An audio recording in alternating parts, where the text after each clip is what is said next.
Cumprimento a todos os meus irmãos com a paz de Jesus.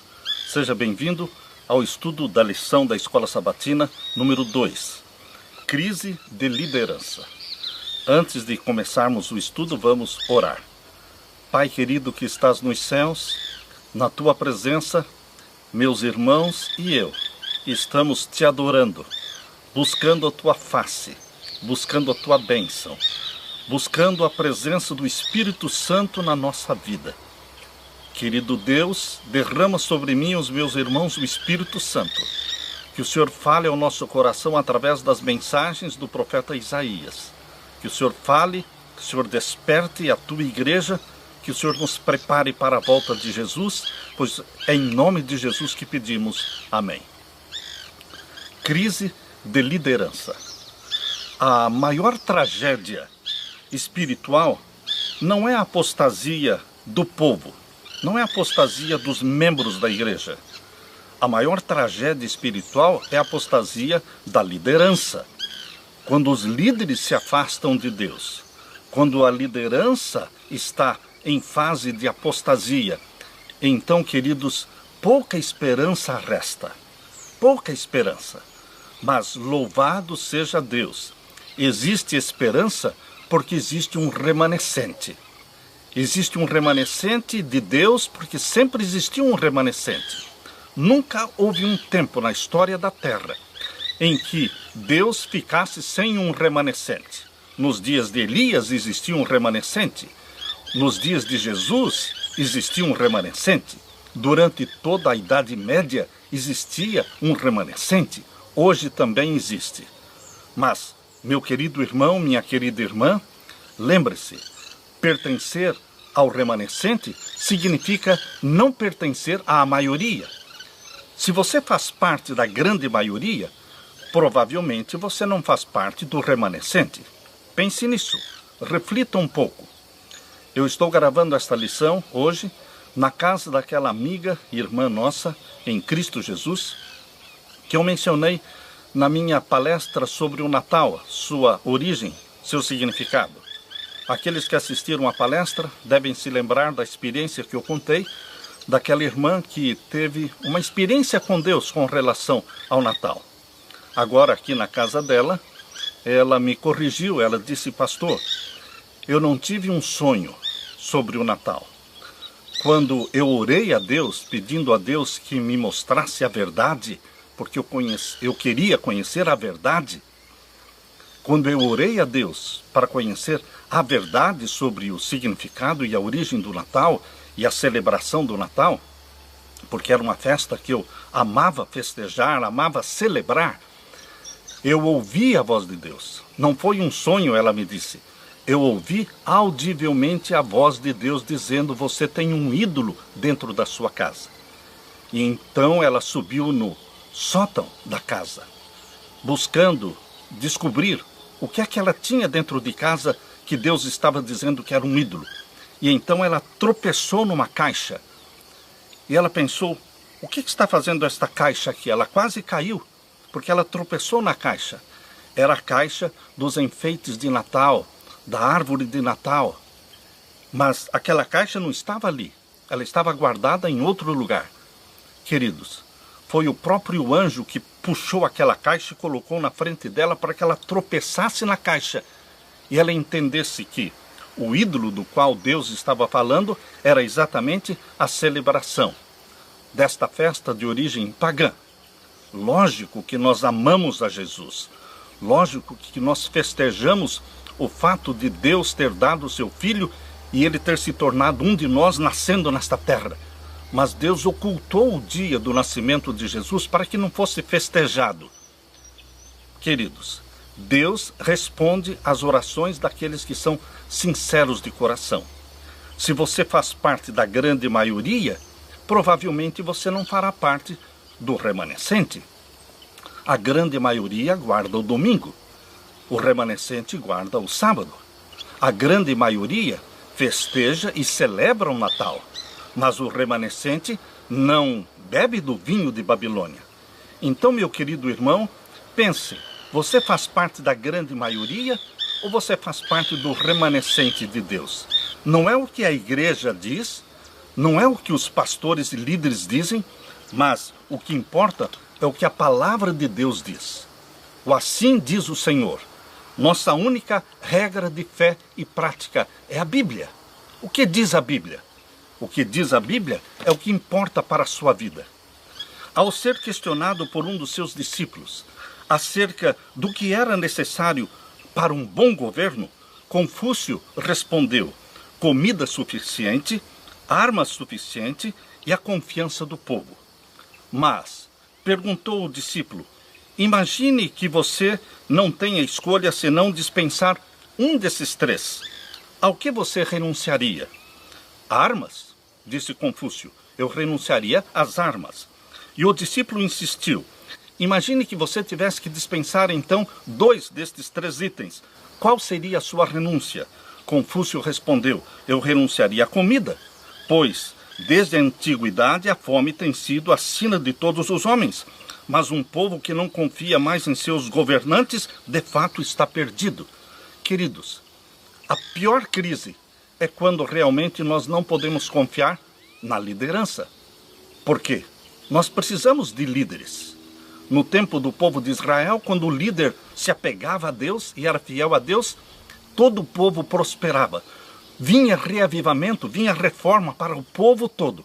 Mas quando o rei se afastava de Deus, quando o rei se prostrava diante de Baal, então todo o povo também apostatava. Mas hoje Deus tem um remanescente que anda no caminho estreito. Aqueles que andam no caminho largo, eles fazem parte da grande maioria. A grande maioria nunca esteve certa. Deus sempre falou através de um remanescente. As pessoas querem uma liderança. Nós precisamos de uma liderança, mas precisa ser uma liderança confiável, uma liderança que valorize o que Deus diz, o que a palavra de Deus diz. Queridos, quando um soldado estava se inscrevendo para um segundo período no serviço militar, o recrutador do exército perguntou por que ele queria se alistar novamente. Se ele já tinha participado do exército, se ele já tinha servido o exército, por que ele estava se inscrevendo pela segunda vez? Ele disse, eu tentei a vida civil, disse ele, mas ninguém está no comando ali. O povo precisa de um comando, de uma liderança. Mas lembre-se, precisa ser uma liderança ungida pelo Espírito Santo, que valorize o que a palavra de Deus diz. Assim diz o Senhor. Faça parte desta minoria que crê na palavra de Deus como única regra de fé e prática. Aleluia! Na parte de domingo, o rei está morto. Vida longa ao rei. Abra sua Bíblia e vamos ler aqui em Isaías capítulo 6. Isaías capítulo 6 e o verso 1. Quando Isaías teve esta visão do capítulo 6, o rei Uzias tinha morrido. Aqui diz, no ano em que morreu o rei Uzias, eu vi o Senhor assentado sobre um alto e sublime trono, e o seu séquito enchia o templo. Que visão inspiradora teve o profeta Isaías. Queridos, ele viu o Senhor assentado sobre um trono, alto e sublime trono. O que é que Deus mostrou para Isaías? O Santíssimo do santuário celestial. O Santíssimo, porque é onde está o trono de Deus. No santuário terrestre, o Santíssimo tinha ali a Arca do Concerto com os 10 mandamentos. Isto representa o Santíssimo do santuário celestial, onde está a verdadeira Arca do Concerto com o original dos 10 mandamentos, e ali também no Santíssimo do santuário celestial está o trono de Deus. Ele teve uma visão do Santíssimo do santuário celestial.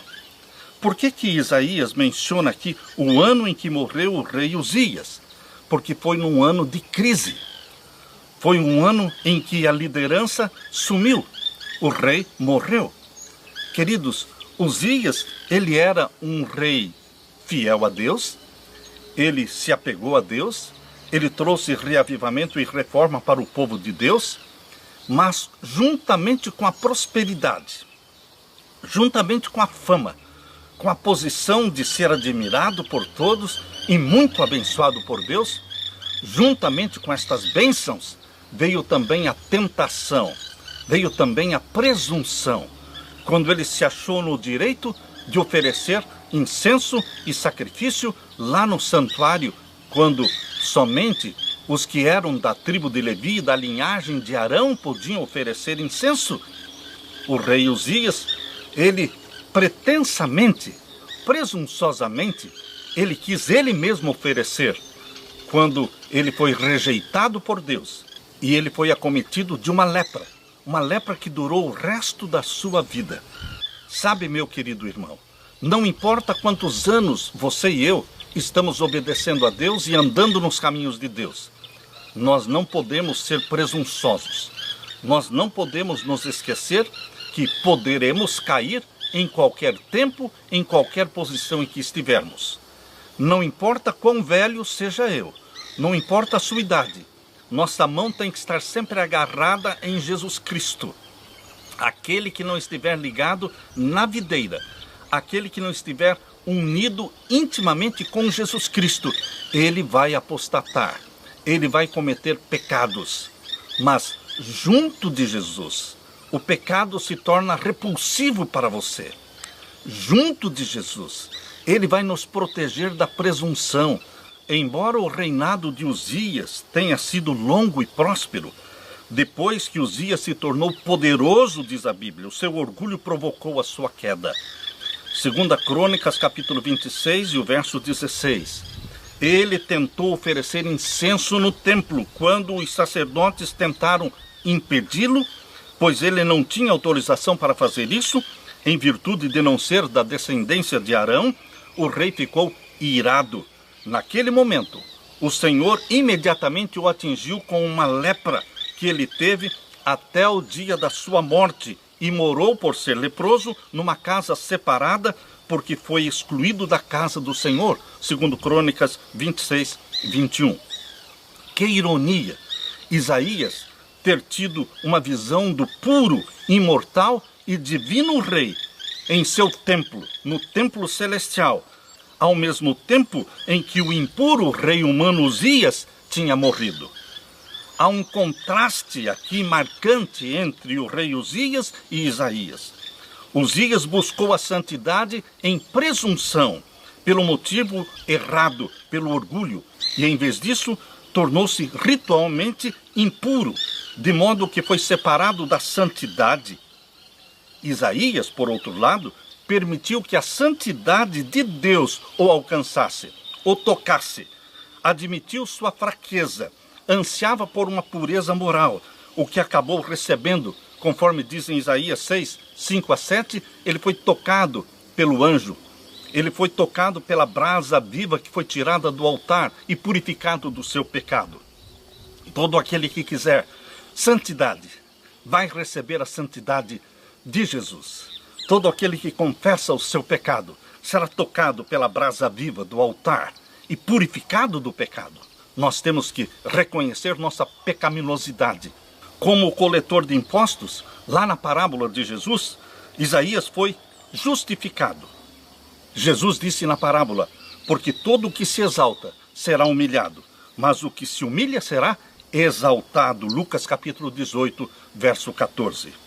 Há uma semelhança impressionante entre o corpo leproso do rei Uzias e a condição moral do povo. Não há nada ação, a não ser feridas, contusões e chagas abertas. Isaías 1, 6. A condição de Uzias, leproso, impuro, era semelhante à condição do povo que estava afastado de Deus, e também moralmente, espiritualmente, o povo estava doente. A morte do rei Uzias, aproximadamente no ano 740 a.C., marca uma grande crise na liderança do povo de Deus. A morte de qualquer governante absoluto já torna o seu país vulnerável durante uma transição de poder. Mas Judá estava especialmente em perigo, pois Tiglat-Pileser III havia subido ao trono da Assíria alguns anos antes, em 745 a.C., e imediatamente entrou numa campanha militar que fez da sua nação uma superpotência invencível, ameaçando assim a existência independente de todas as nações do Oriente Próximo. Naquele momento de crise, Deus encorajou Isaías, mostrando ao profeta que ele, Deus, ainda estava no controle. Morreu o rei Uzias, mas o líder de Israel não era o rei Uzias, era Deus. O povo de Deus tem uma liderança, a liderança de Jesus Cristo. Queridos, hoje nós podemos confiar nessa liderança que é Jesus. Guiados pelo Espírito Santo, ungidos pelo Espírito Santo, nós não precisamos participar e fazer parte da grande maioria. Pense na forma em que a grande maioria vive. A grande maioria rejeita a reforma da saúde. A grande maioria come carne com sangue, bebe Coca-Cola. A grande maioria assiste às suas novelas. A grande maioria sempre está do lado errado. Não fique com a grande maioria. Fique com o remanescente de Deus, fiel ao que Deus disse em sua palavra. E busque o batismo do Espírito Santo cada manhã.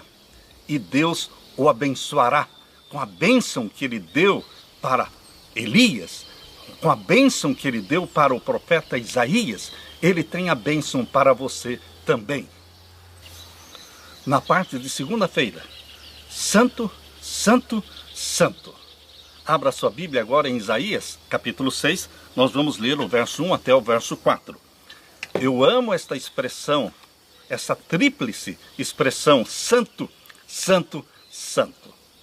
A palavra santo é a que melhor define o caráter de Deus. Porque Deus, ele não tem santidade. Deus é santidade. Todo ser divino é santo. E nós não somos santos. E Deus diz, sede santos porque eu sou santo. Quando Deus pede que você seja santo porque Ele é santo, então nós temos que buscar esta santidade. A santidade do Pai, a santidade do Filho, a santidade do Espírito Santo. Queridos, quando nós oramos, eu gosto de repetir esta expressão, santo, santo, santo. Ó Deus de Abraão, de Isaque e de Jacó, Tu és santo, o santo de Israel. Dá-me da tua santidade, porque eu não sou santo em mim mesmo. Eu dependo da tua santidade.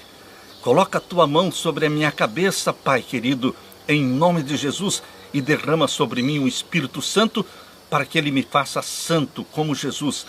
Dá-me a santidade de Jesus, a mente, o caráter, o temperamento de Jesus. Escreve na minha testa, santidade ao Senhor, o nome do meu Pai, o nome de Jesus e o meu destino eterno, a Nova Jerusalém. Santidade, é isso que Deus deseja de você e de mim. Aqui diz em Isaías capítulo 6, verso 1 a 4. No ano em que morreu o rei Uzias, eu vi ao Senhor assentado sobre um alto e sublime trono, e o seu séquito enchia o templo. Os serafins estavam acima dele. Cada um tinha 6 asas. Com 2 cobriam os seus rostos, e com 2 cobriam os seus pés, e com 2 voavam. E clamavam uns para os outros, dizendo, Santo, Santo, Santo é o Senhor dos exércitos, toda a terra está cheia da sua glória. E os umbrais das portas se moveram com a voz do que clamava, e a casa se encheu de fumo. Que visão Deus deu para Isaías. Deus quer também se comunicar com você. Deus quer também falar ao seu coração. Deus muitas vezes fala com uma voz audível, outras vezes Deus fala através do Espírito Santo, provocando e causando impressões na sua mente, intuições mentais. Queridos, Deus se comunica com você. Quando você o busca de todo o coração, você o encontrará. O rei Uzias tinha morrido durante uma grande crise política. Os assírios estavam entrando em guerra contra Israel. Para Isaías, aquele poderia ter sido um momento de medo, em que ele não tivesse certeza de quem estava no controle. Mas Deus mostrou que ele estava no controle. Deus está no controle do seu povo hoje. E Deus está no controle da sua vida.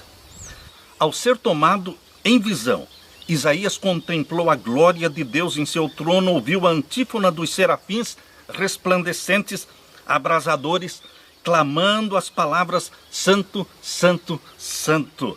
Sentiu o resultante abalo sísmico do chão abaixo dele e olhou através da fumaça rodopiante à medida que ela enchia o templo.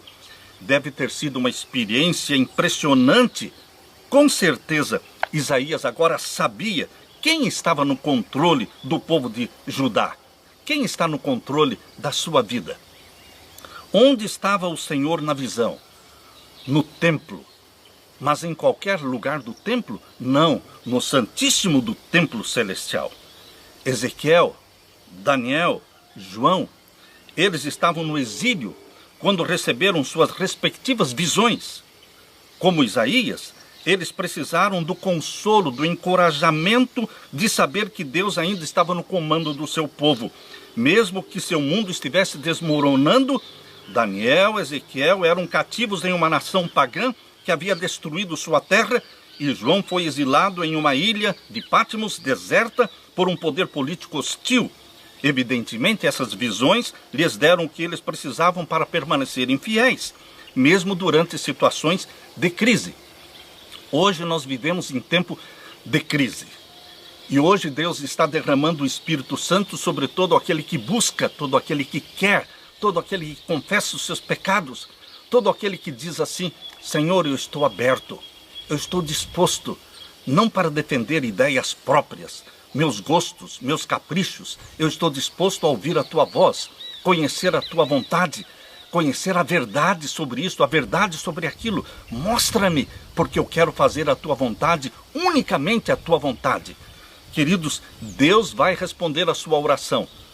Ele é sincero em responder quando você é sincero em pedir. Quando Isaías contemplou essa revelação da glória e majestade do seu Senhor, sentiu-se oprimido com o senso da pureza e santidade de Deus.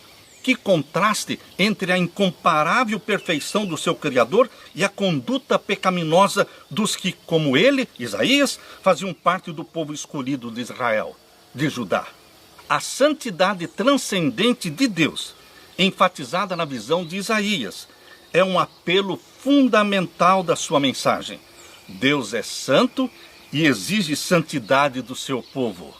Santidade de lábios, santidade de pensamento, santidade nos olhos. Você e eu precisamos buscar santidade de pensamento, santidade dos olhos. Não demorar os nossos olhos naquilo que é impuro. Você e eu precisamos nos recusar a olhar, ou ouvir, ou pensar naquilo que vem a trazer pensamentos impuros na nossa mente. O Senhor está disposto a conceder santidade ao povo, se ele apenas se arrepender e confessar o pecado, deixar os seus maus caminhos e se submeter a ele em fé e obediência. Jesus é o mesmo ontem, hoje e eternamente. Ele quer dar da santidade dele para você. Agarre a santidade de Jesus. Peça que o Espírito Santo lhe comunique a vida de Jesus e lhe dê a santidade de Jesus, porque isso é o que Jesus mais quer fazer, responder à busca ansiosa, incessante do seu povo, que não está conformado com este mundo, não está conformado com a grande maioria de mornos dentro de Laodiceia, mas que busca incessantemente santidade. Seja santo como eu sou santo. Esta é a ordem de Deus. Isto é o que nós deveremos buscar diariamente. E nós vamos receber das mãos de Jesus Cristo a bênção da sua santidade. O caráter santo de Jesus, que ele desenvolveu por 33 anos na terra. Este caráter santo, ele é um presente de Deus para você. E o Espírito Santo lhe comunicará esta santidade do caráter de Jesus Cristo. Amém. Na parte de terça-feira, uma nova pessoa. Quando você na presença de Deus se humilha, quando você na presença de Deus confessa os pecados como Isaías confessou, quando você na presença de Deus recebe da santidade de Jesus Cristo, você se torna o quê? Uma nova pessoa, uma nova criatura. Abra sua Bíblia, Isaías capítulo 6, vamos ler os versos 5 até o verso 7. Isaías capítulo 6 e os versos 5 até o verso 7. Então disse eu: ai de mim que vou perecendo, porque eu sou um homem de lábios impuros, e habito no meio de um povo de impuros lábios, e os meus olhos viram o Rei, o Senhor dos Exércitos.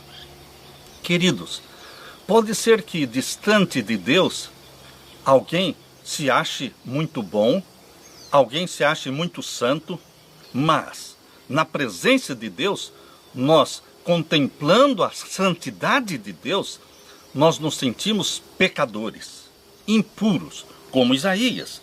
Então disse eu: ai de mim que vou perecendo, porque sou um homem de lábios impuros, e habito no meio de um povo de impuros lábios. Isaías falou em nome do povo. Assim como Daniel e Ezequiel, eles também se consideravam impuros e pecadores como povo.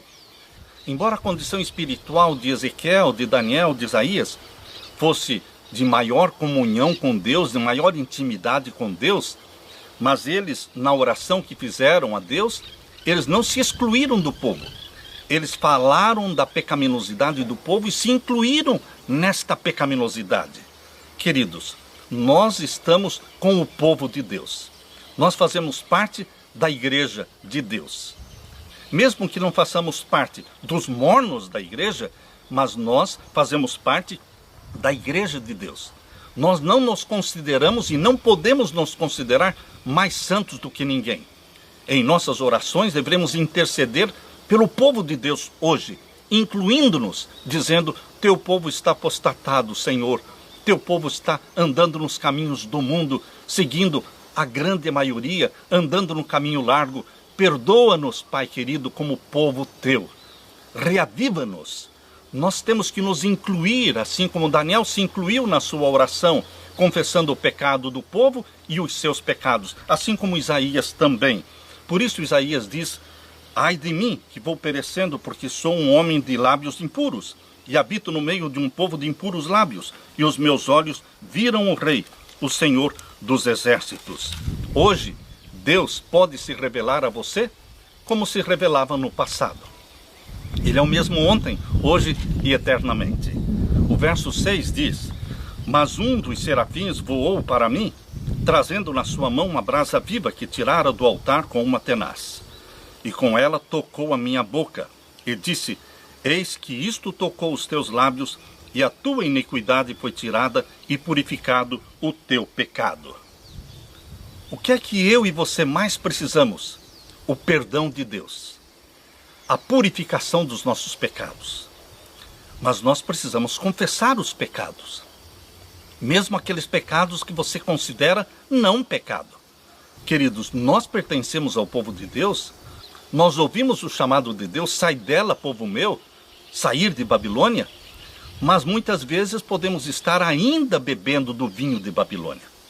É possível sair de Babilônia e continuar bebendo o vinho de Babilônia? Sim, é possível. Esta é a condição da grande maioria da igreja de Laodiceia, que não faz parte de Babilônia, saiu de Babilônia, mas infelizmente ainda está bebendo o vinho de Babilônia. Muitas práticas, muitos costumes que vieram de Babilônia e que foram espalhados por toda a cristandade pela igreja de Roma, muitos estão seguindo estas práticas. É assim diz o Senhor. É o que está escrito que deve nortear a sua vida. A Bíblia, e unicamente a Bíblia, o sola Escritura, é a nossa única regra de fé e prática. Aqui diz que o anjo pegou uma brasa viva do altar e tocou a boca de Isaías. E ele disse: eis que isto tocou os teus lábios, a tua iniquidade foi tirada e purificado o teu pecado. Como é bom ser perdoado. Como é bom ser tocado por Deus, ser tocado por um anjo, ser tocado pelo Espírito Santo e ter o nosso pecado perdoado. Que paz mental, que paz de alma tem aquele que recebe o perdão, a certeza do perdão. No santuário, no templo terrestre, somente o sumo sacerdote podia se aproximar de Deus no lugar santíssimo, no dia da expiação, e com uma protetora nuvem de incenso. Caso contrário, ele morreria, conforme está em Levíticos capítulo 16, versos 2, 12 e 13.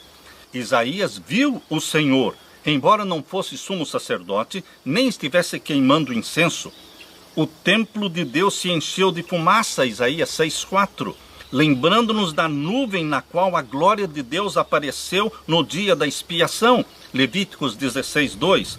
Aterrorizado e pensando que aquele seria o seu fim, Isaías clamou, reconhecendo o seu pecado e o pecado do seu povo, Isaías capítulo 6, verso 5. A atitude de Isaías lembra muito a confissão do sumo sacerdote no dia da expiação, conforme está em Levíticos 16, 21. Em pé, na divina presença no interior do santuário, Isaías sentiu que, se dependesse da sua própria imperfeição e ineficiência, seria inteiramente incapaz de executar a missão para a qual havia sido chamado. Por que o serafim usou a brasa viva do altar para purificar os lábios do profeta Isaías? Por quê? Porque o fogo simboliza o poder de Deus que queima o pecado.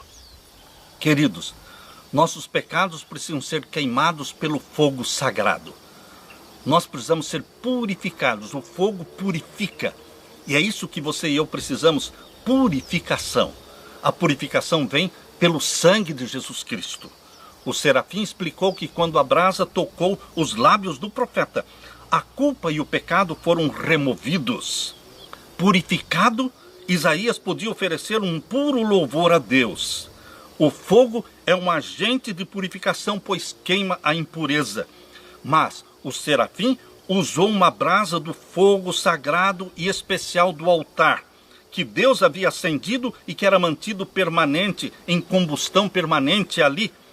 Portanto, o serafim tornou Isaías puro e santo. Você se torna puro e santo não olhando para dentro de si mesmo. Você se torna puro e santo não buscando poderes de dentro de si mesmo. Você se torna puro e santo quando se humilha diante de Deus e confessa o pecado. E então, a purificação vem de fora, vem de Jesus Cristo. A santidade vem de fora, vem de Jesus Cristo e entra em você. A santidade, ela é implantada em você através do Espírito Santo. Queridos, é isso que o Espírito Santo faz. Ele nos comunica a vida de Jesus, a mente de Jesus, o caráter de Jesus Cristo. Esta santidade é resultado da comunhão íntima com Jesus Cristo, não uma comunhão esporádica, mas uma comunhão contínua, diária, e uma confissão diária dos nossos pecados. Em Isaías capítulo 6, o serafim utilizou a brasa no próprio profeta. Ele tocou os lábios do profeta com a brasa tirada do altar. Enquanto Uzias desejava oferecer incenso, Isaías se tornou um incenso. O próprio profeta Isaías se tornou um incenso agradável diante de Deus, porque ele foi tocado pela brasa viva tirada do altar. Assim como o fogo santo queimava o incenso para encher a casa de Deus com a fragrância sagrada, esse fogo inflamou o profeta Isaías para espalhar uma mensagem santa. Não é por acaso que nos próximos versos de Isaías capítulo 6, verso 8 em diante, Deus tem enviado Isaías para o seu povo. Vá ao meu povo, dê a mensagem, porque agora ele estava purificado do pecado e ungido pelo Espírito Santo. Você e eu precisamos da unção do Espírito Santo para cumprir com o ide de Jesus. Ide a todo mundo e pregai o Evangelho. Nós precisamos cumprir com a missão de Deus. Como povo remanescente, nós temos uma missão de evangelizar este mundo, de preparar este mundo para a segunda vinda de Jesus Cristo em glória e majestade. Mas nós não podemos nos conformar com o mundo. Nós não podemos pertencer à grande maioria que anda no caminho largo. São poucos os que entram pelo caminho estreito, porque apertada é a porta, e são poucos os que entram por ela. Mas, queridos, nós não estamos aqui para agradar líderes, não estamos aqui para agradar a igreja, estamos aqui para agradar ao nosso Deus, ao Santo de Israel. Na parte de quarta-feira, comissão real. Qual é a comissão que Deus deu para Isaías? Seria esta comissão, esta ordem que Deus dá para você e para mim também? Vamos ler Isaías capítulo 6 e o verso 8. Isaías capítulo 6 e o verso 8. Aqui nós lemos: Depois disto ouvi a voz do Senhor que dizia: A quem enviarei? E quem há de ir por nós? Então disse eu: Eis-me aqui, envia-me a mim. Deus não manda qualquer um pregar o evangelho. Deus não escolhe como mensageiro seu qualquer um. Ele escolhe uma pessoa que passou pela purificação do seu pecado. Ele escolhe pessoas que confessam os seus pecados. Ele escolhe pessoas que se arrependem dos seus pecados. Ele escolhe pessoas que buscam a unção do Espírito Santo. E depois de perdoado, purificado e ungido pelo Espírito Santo, então Deus sim enviou Isaías com uma mensagem de reavivamento e de reforma. Hoje também, Deus vai usar aqueles que confessam, aqueles que são purificados, aqueles que são santificados. A estes, Deus capacita com o batismo do Espírito Santo, enviando-os para esta missão especial. Por isso Deus diz aqui no verso 8, depois disto, depois de quê? De Isaías ter se reconhecido pecador, depois de Isaías ter confessado o seu pecado e ter sido perdoado, depois disto ouvi a voz do Senhor que dizia: A quem enviarei? Deus ainda está perguntando hoje: A quem enviarei? Nos dias de Elias ele dizia: Ah, Senhor, só eu restei, daqueles que não adoraram Baal, só eu restei. E Deus disse: Não, Elias, existem mais 7.000 que não adoraram Baal. Hoje existem não 7.000, mas muitos milhares que são remanescentes de Deus. Deus está formando um remanescente fiel de 144.000 discípulos. Serão 144.000 Elias modernos, batizados pelo Espírito Santo, que ousam pregar as 3 mensagens angélicas, preparando o mundo para a segunda vinda de Jesus. Aqui nós lemos: Depois disto ouvi a voz do Senhor que dizia: A quem enviarei?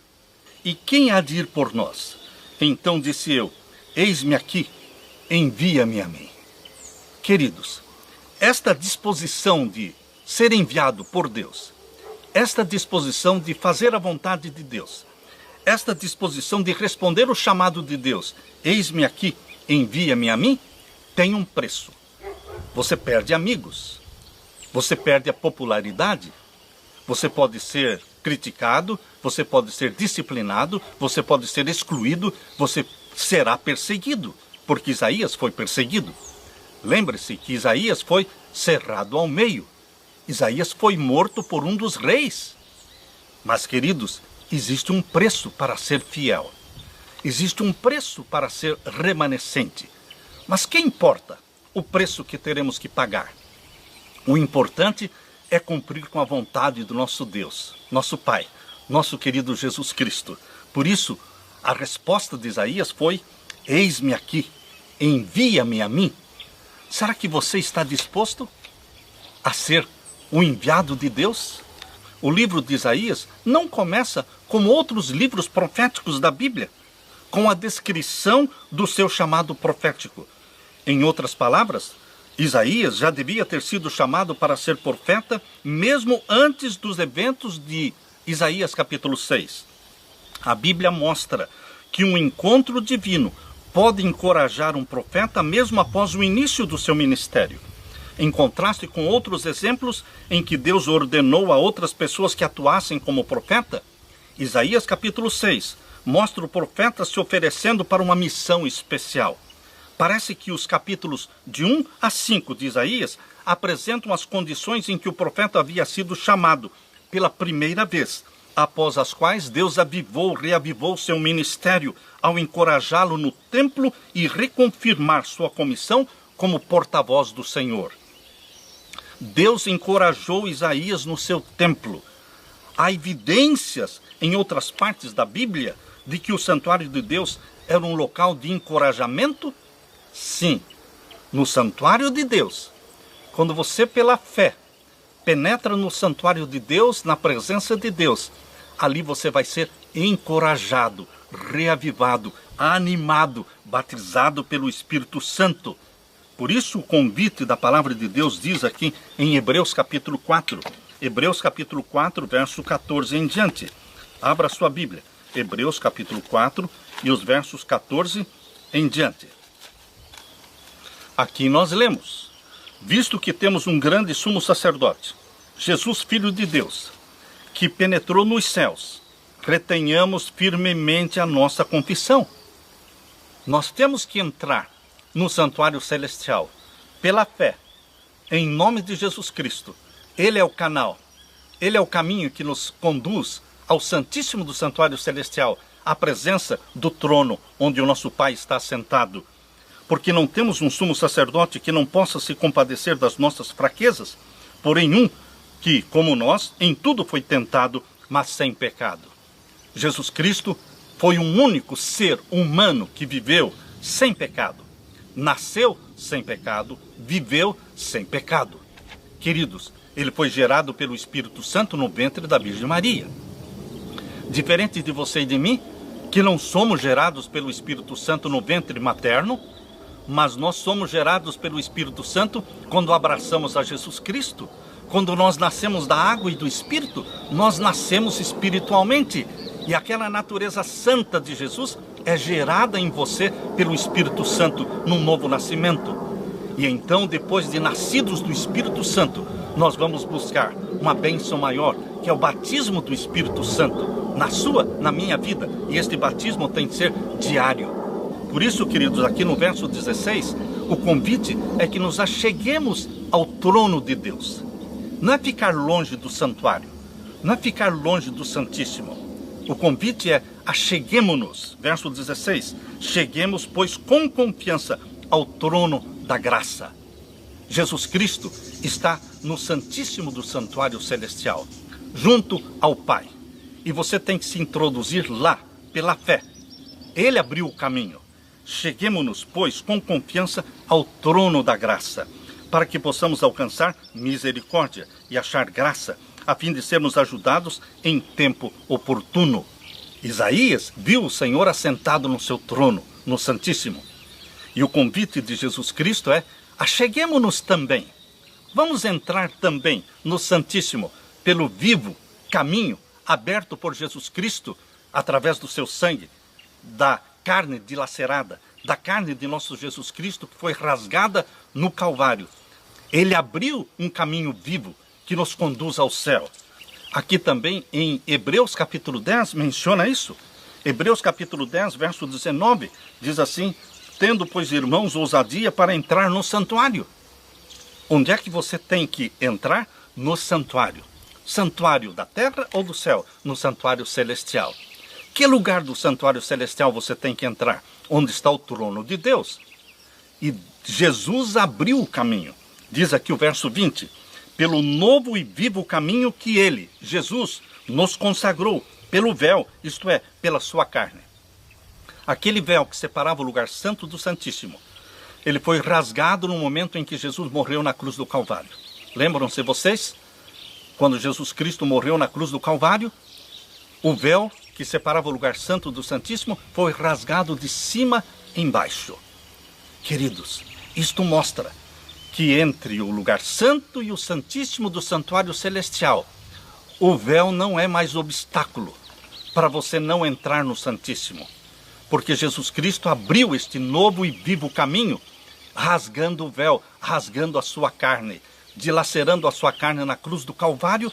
Ele abriu o caminho para que você entre na presença do Pai. Quando você entra na presença do Pai, você entra coberto pelo sangue de Jesus Cristo, pelo perdão de Jesus Cristo. O caminho está aberto. E foi aberto por Jesus Cristo, pelo novo e vivo caminho que Ele nos consagrou, pelo véu, isto é, pela sua carne. E tendo um grande sacerdote sobre a casa de Deus, vem o convite, verso 22. Cheguemo-nos. Não fique distante do trono do Pai. Achegue-se ao trono do Pai, ao Santo dos Santos. Cheguemo-nos com verdadeiro coração, com inteira certeza de fé. Não chegue duvidando. Confie na graça, no poder, na eficiência do sangue de Jesus Cristo, na eficiência da intercessão desse advogado que nunca perdeu nenhuma causa. Todo aquele que clama pelo nome poderoso, santo e venerável de Jesus alcançará graça, alcançará perdão. Portanto, cheguemo-nos com verdadeiro coração, com inteireza de fé, tendo os corações purificados da má consciência. Purificados da má consciência. É isso que o Espírito Santo faz. Ele purifica a sua mente, seus pensamentos. E quando a sua mente, os seus pensamentos são purificados e santificados, a sua linguagem é santa, os seus olhares são santos, a sua boca vai comer coisa santa, vai se alimentar daquilo que agrada a Deus, porque todo o seu corpo se torna templo do Espírito Santo. O santuário de Deus não apenas vibra com um poder impressionante. O santuário de Deus é um local em que pessoas fracas e defeituosas, como você e eu, como nós, podemos encontrar ali refúgio, alento, ânimo, vigor, para continuarmos nesta luta, neste caminho em direção à Nova Jerusalém. Podemos ficar tranquilos, porque Deus está trabalhando para nos resgatar por meio de Jesus Cristo, o nosso sumo sacerdote. Hebreus 4,16 nos convida a nos achegarmos ao trono de Deus com ousadia, a fim de recebermos misericórdia, acharmos graça para socorro em ocasião oportuna. E este tempo de crise em nosso mundo é o tempo em que você precisa de socorro celestial, socorro de Jesus, socorro do Espírito Santo, batismo do Espírito Santo, que Deus lhe conceda esta bênção. Na parte de quinta-feira, apelo espantoso. É difícil você entender alguns textos da Bíblia. Este texto que nós vamos ler é um dos textos que não é tão fácil entender. Abra sua Bíblia e vamos ler Isaías capítulo 6 e os versos 9 a 13. Isaías capítulo 6 e os versos 9 a 13. Aqui nós lemos: Então disse ele: Vai e dize a este povo: Ouvis de fato, e não entendeis, e vedes em verdade, mas não percebeis. A missão que Deus deu para Isaías não foi uma missão fácil. A missão que Deus dá para o remanescente hoje não é uma missão fácil. Veja, a missão, depois que Isaías disse: Eis-me aqui, envia-me a mim, Deus disse: Pois bem, meu querido filho Isaías, eu vou enviar você. Eu vou enviar você. Portanto, vá e diga a este povo: vocês ouvem, mas não entendem. Vocês veem, mas não percebem.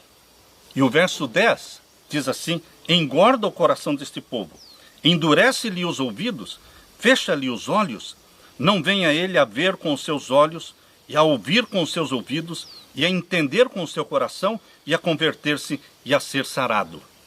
Então disse eu: até quando, Senhor? E respondeu: até que se assolem as cidades e fiquem sem habitantes, e nas casas não fique morador, e a terra seja assolada de todo. Queridos, existia um tempo de apostasia em Israel, existe um tempo de apostasia hoje. Um tempo em que eles fechavam os olhos, fechavam os ouvidos, para não ouvir a verdade. Pessoas que se revoltam ainda hoje, quando ouvem a verdade. Quantos comentários maldosos eu tenho recebido no YouTube, quantos comentários me chamando de qualquer coisa, menos mensageiro do Senhor. Somente porque eu estou lendo a Bíblia, porque eu estou advertindo o povo de Deus, que é Laodiceia, que é morno. Mas, queridos, Deus está dizendo hoje: engorda o coração deste povo, endurece-lhe os ouvidos e fecha-lhe os olhos. Cada mensagem que é pregada, e o povo não aceita, e o povo se revolta. Os ouvidos estão sendo fechados, e o coração está sendo endurecido. No tempo de Israel, escravo no Egito, quando Deus mandou Moisés a Faraó para libertar Israel do Egito, naquele tempo o coração de Faraó foi endurecido.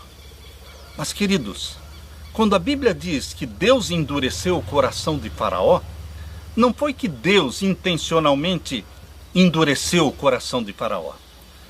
Pela rejeição da verdade, pela rejeição dos milagres que eram incontestáveis, milagres feitos diante de Faraó. E em vez de Faraó humilhar-se, em vez dele amolecer o coração, ele endureceu o coração.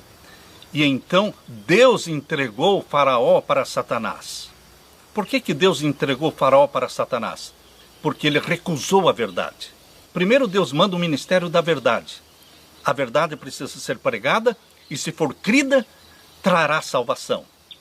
Mas quando as pessoas recusam o ministério da verdade, a Bíblia diz que Deus manda agora o ministério da mentira, para que creiam na mentira. Ou seja, depois que a pessoa recusa a verdade, o Espírito Santo então permite que Satanás venha e faça a cabeça da pessoa. E esta pessoa vai se endurecer no pecado.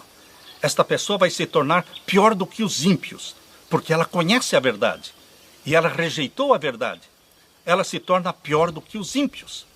E o pior vai acontecer na vida dessas pessoas. Deus permite, porque assim foi a sua escolha. Deus dá livre-arbítrio, deu livre-arbítrio para Faraó recusar os apelos de Deus feitos através de Moisés, e ele hoje continua fazendo apelos. Mas muitos continuam recusando e rejeitando tais apelos. Deus permite a desgraça, Deus permite a prisão, Deus permite a escravidão. E aqui diz o verso 11, então disse eu, até quando, Senhor? E respondeu, até que assolem as cidades. A igreja vai sofrer, o povo vai sofrer, até que assolem as cidades, fiquem sem habitantes, e nas casas não fique morador, e a terra seja assolada de todo. E o Senhor afaste dela os homens, e no meio da terra seja grande o desamparo. Verso 13. Mas se ainda a 10ª parte dela ficar, tornará a ser pastada, como o carvalho e como a azinheira, que depois de se desfolharem, ainda ficam firmes, assim a santa semente será a firmeza dela. Queridos, em todas essas palavras pronunciadas aqui em Isaías capítulo 6, versos 9 até o verso 13, o que mais me agradou foi o finalzinho do verso 13. Assim a santa semente será a firmeza dela. Eu louvo a Deus porque existe uma santa semente. A semente do remanescente é uma semente santa. Deus permitiu que Israel apostatasse, Deus permitiu que Israel se afastasse dos caminhos de Deus, mas Deus preservou uma santa semente. Deus preservou um remanescente. Hoje, Laodiceia é descrita na profecia de Apocalipse 3 como morna, a ponto de ser vomitada da boca de Deus. Mas Deus tem uma santa semente, Deus tem um remanescente. E você, meu querido irmão, está sendo chamado por Deus para fazer parte deste remanescente. O remanescente não vai abandonar a igreja. O remanescente não vai formar uma outra igreja. O remanescente, ele existe dentro da igreja morna, dentro da igreja que se afastou dos caminhos de Deus. Deus está chamando você, investindo do poder do Espírito Santo, do batismo do Espírito Santo, para ser remanescente no meio dos mornos. Não importa não ser da maioria, não importa não andar no caminho largo. O que importa é ser remanescente, é ser ungido, é cumprir com o plano de Deus na sua vida. Hoje, Deus está apelando para o seu coração, para que confesse os seus pecados, mesmo aqueles pecados que você não considera pecado.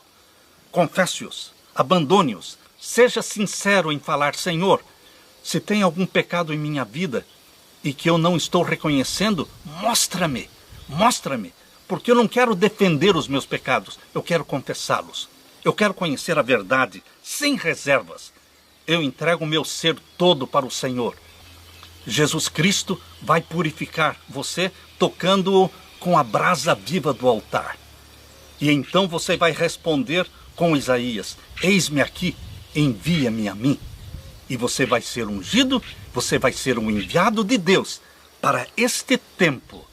E que Jesus Cristo derrame sobre você a sua graça, dê para você a sua paz. Que Jesus Cristo encha o seu coração da santidade que é dele. E que você seja santo ao Senhor. Que você dedique a sua família ao Senhor. E que Jesus Cristo volte logo para nos buscar. Oh, quanto eu anseio ver Jesus Cristo em glória e majestade. Mas antes de vermos Jesus Cristo em glória e majestade, vamos passar pela grande angústia qual nunca houve. E é para isso que nós precisamos do batismo do Espírito Santo, de consagração, de inteireza de coração.